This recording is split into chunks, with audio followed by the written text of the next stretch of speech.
Guys, saya awalnya ya, begitu Deddy Mulyadi, Gubernur Jawa Barat terpilih menjadi gubernur, itu sangat simpati, sangat mendukung program beliau yang awal-awalnya untuk menghapuskan piknik, tamasya di sekolah-sekolah di Jawa Barat, termasuk perpisahan dan pungutan-pungutan liar lainnya. Itu sangat menarik dan sangat simpati ya.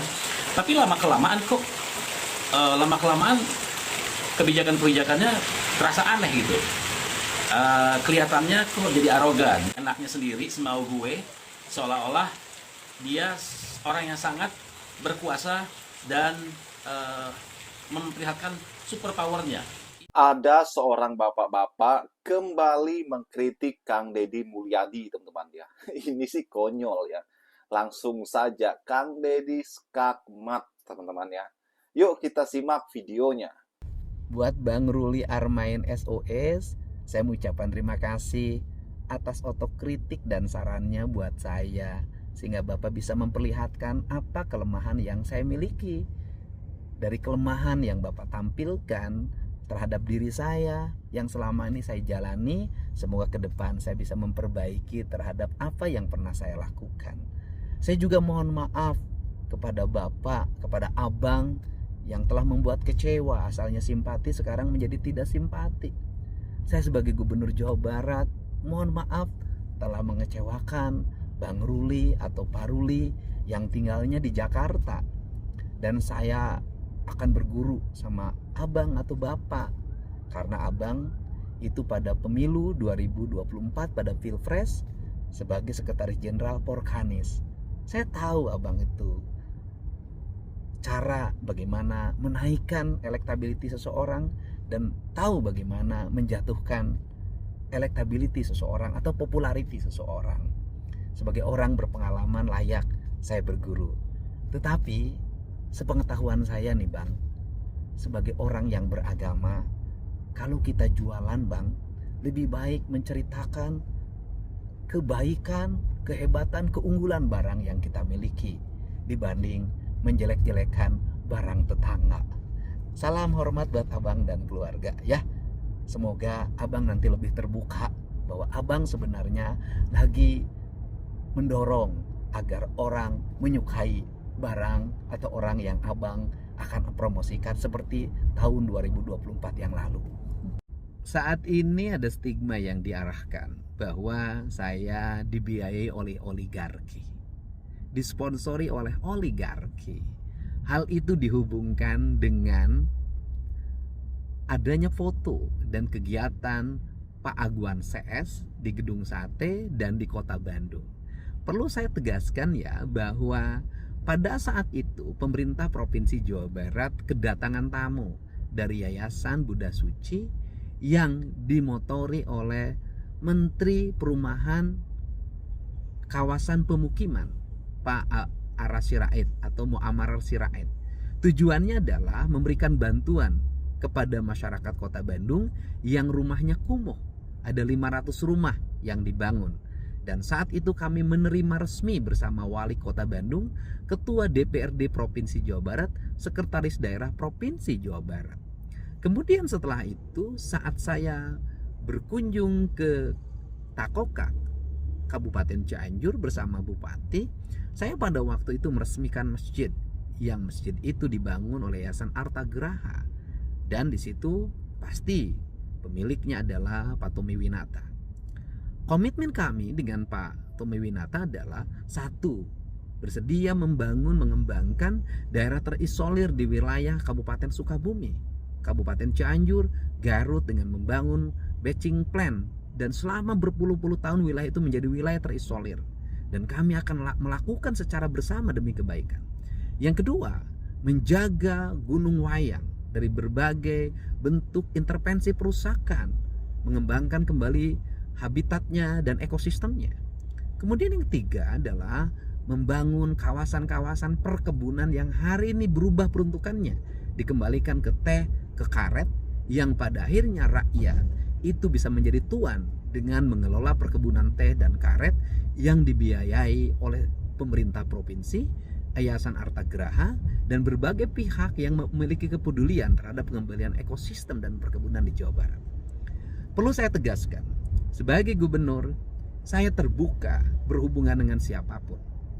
Sebagai gubernur, saya terbuka terhadap dunia usaha. Selama dunia usahanya adalah dunia usaha yang legal, tidak merugikan masyarakat, membayar pajak dengan baik, kemudian melahirkan regulasi tumbuhnya lapangan kerja, dan dilakukan secara terbuka. Dalam pandangan saya, tidak mungkin pemerintah tidak berhubungan dengan dunia usaha. Selama berhubungannya dilakukan secara terbuka, kemudian bertujuan untuk kebaikan dan kemakmuran rakyat, tidak merugikan rakyat, tidak merusak lingkungan, tidak mencemari lingkungan, tidak merampas hak-hak negara dan hak rakyat, bagi saya tidak ada masalah. Lebih baik jadi pemimpin yang melakukan hubungan dengan kalangan pengusaha, di YouTube-kan, di TikTok-kan, di IG-kan, dilihat di media sosial secara terbuka apa yang dilakukan, dibanding dengan mengaku orang yang anti oligarki, seolah-olah berhadapan dengan oligarki, tetapi saat pemilu di belakang layar timnya mendatangi oligarki, meminta bantuan untuk dana kampanye, atau di saat pemilu menggunakan fasilitas pesawat, jet pribadi untuk kegiatan kampanye, padahal jet itu milik oligarki. Hidup lebih baik apa adanya dibanding dengan penuh kepura-puraan. Pemerintah perlu dunia usaha, dan pemerintah harus bekerja sama dengan dunia usaha untuk kebaikan. Yang tidak boleh itu adalah melakukan tindakan-tindakan kotor yang bertentangan dengan kepentingan rakyat, kemudian merugikan rakyat, kong kaling kong dalam pengelolaan pajak. Itulah yang dilarang oleh negara. Mari kita Teman-teman, kita tahu Kang Deddy Mulyadi, Gubernur Jawa Barat ini sangat terkenal se-Indonesia. Kalau kita mengatakan bahwa siapa gubernur nomor 1 di Indonesia, ya siapa lagi kalau bukan Kang Deddy Mulyadi, Gubernur Jawa Barat, gubernur yang sangat fenomenal, gubernur yang sangat terkenal. Terkenal karena apanya? Terkenal karena kinerjanya, gebrakannya, keberaniannya. Ya, terkenal karena beliau selalu turun ke lapangan ya untuk membantu warga. Bahkan tidak tanggung-tanggung. Pak Deddy Mulyadi selalu membantu warga dengan uang pribadinya, bukan uang APBD, ya, bukan uang negara, tapi uang pribadinya, teman-teman. Itu banyak sekali hal-hal seperti itu yang Kang Deddy berikan, ya. Bukan hanya 1-2 juta, bahkan puluhan juta, teman-teman. Bahkan gebrakan Kang Deddy awal-awalnya bagaimana melarang anak-anak study tour, yaitu membuat ramai negara kita waktu itu. Dan apa yang disampaikan atau kritikan disampaikan seorang bapak tersebut kepada Kang Deddy Mulyadi itu sebenarnya tidak mendasar, ya. Langsung Kang Deddy menjawab, ya. Ketegasan Kang Deddy ini jangan diragukan, ya, bagaimana nasionalisme beliau, bagaimana keberpihakan beliau terhadap masyarakat. Dan kalau kita melihat bagaimana Kang Deddy Mulyadi juga selalu mengajarkan, ya, tidak semua orang itu bisa kita senangi, ya. Setiap program, setiap gebrakan, setiap visi misi yang Kang Deddy lakukan, ya, ada saja yang misalnya mengkritik, ada saja yang misalnya tidak suka, tidak senang, ya. Itu wajar karena setiap masyarakat, setiap kepala pasti berbeda-beda. Namun bukan berarti kita harus berhenti melakukan hal yang baik. Itu adalah selalu Kang Deddy katakan, ya. Tapi apa yang beliau sampaikan, ya, mengenai program, mengenai kebijakan dalam dirinya, itu semata-mata untuk kebaikan bersama, untuk kemajuan masyarakat. Teman-teman, kita tahu yang mengkritik Kang Deddy ini kadang bukan hanya warganya, tetapi penduduk-penduduk lain pun mengkritik. Karena apa?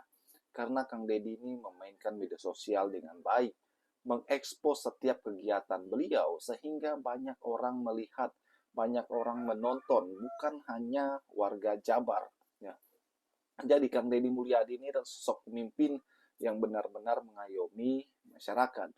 Kalau kita hitung kalkulasinya bahwa gubernur paling elektabilitas tertinggi dan kepuasan kinerja paling tertinggi, ya, Provinsi Jawa Barat, Kang Deddy Mulyadi. Dan inilah contoh bahwa suatu saat Kang Deddy itu akan menjadi presiden, teman-teman. Setelah Pak Prabowo ya. Kita tahu Kang Deddy Mulyadi gubernur paling terkenal saat ini ya. Kebijakan beliau ya, bahkan di media sosial kalau kita perhatikan bagaimana setiap kejadian di suatu daerah, mereka itu melapornya kepada Kang Deddy Mulyadi, bukan kepada gubernur-gubernur mereka, teman-teman. Itulah letak kenapa Kang Deddy ini disenangi, bukan hanya warga Jabar, tetapi seluruh warga se-Indonesia. Ya. Dan Kang Deddy Mulyadi juga selalu mengajarkan kita untuk sopan santun setiap menjawab kritikan ataupun masukan dari masyarakat. Bagaimana menurut kalian? Kita diskusi di kolom komentar.